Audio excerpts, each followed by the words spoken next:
Hello YouTube, wir haben einen Dungeon gefunden, wo es unendlich gefühlt Diamanten droppt. Ich bin jetzt das 4-5 Mal schon durchgelaufen und das war jetzt die Ausbeute plus ein ganz großer haben wir auch bekommen.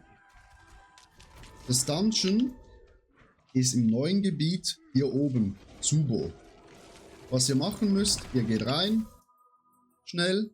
Wie ihr gesehen habt, am Eingang sind schon ganz viele Leute. Und rennt einfach ganz schnell durchs Dungeon durch. Mein Bild ist leider so, da muss ich immer zuerst aufladen. Aber ihr könnt einfach durchlaufen. Wir machen gerade das auf T10. Können uns eh nichts anhaben, die Leute. So, und jetzt... Oh. Was Uniques. Bei dem das, aber jetzt haben wir Speed drauf. Dann lauft ihr einfach ganz nach oben bis zum Boss.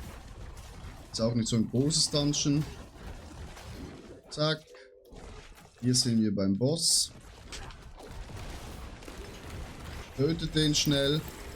Und dann seht ihr ein Royaler, nochmal ein Royaler und nochmal ein Royaler. Dann geht ihr raus.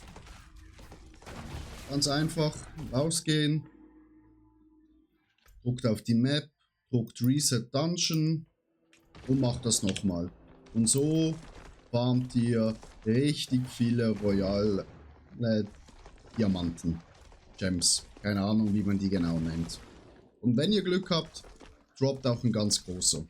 Aber so könnt ihr es einfach ein paar Mal machen und dann könnt ihr selber große craften. Was ja auch eine Aufgabe ist hier. Ich glaube, ganz am Schluss müsst ihr irgendwo einen royalen... irgendwo müsst ihr hier einen großen craften, damit ihr was bekommt hier. Gut, das war's schon von mir. Ich wünsche euch einen schönen Tag. Kommt gerne in den Livestream. Lasst gerne ein Follow da für mehr Tipps. Das nächste Video wird sein, wie man gute Items craftet, weil gestern habe ich gemerkt, ein Kollege, der neu in die Season und neu ins CSC gekommen ist, es ist ein bisschen umständlicher, als man gedacht hat. Also, ich wünsche euch noch einen schönen Tag. Kuss, Kuss, ihr seid die Besten. Ciao, ciao.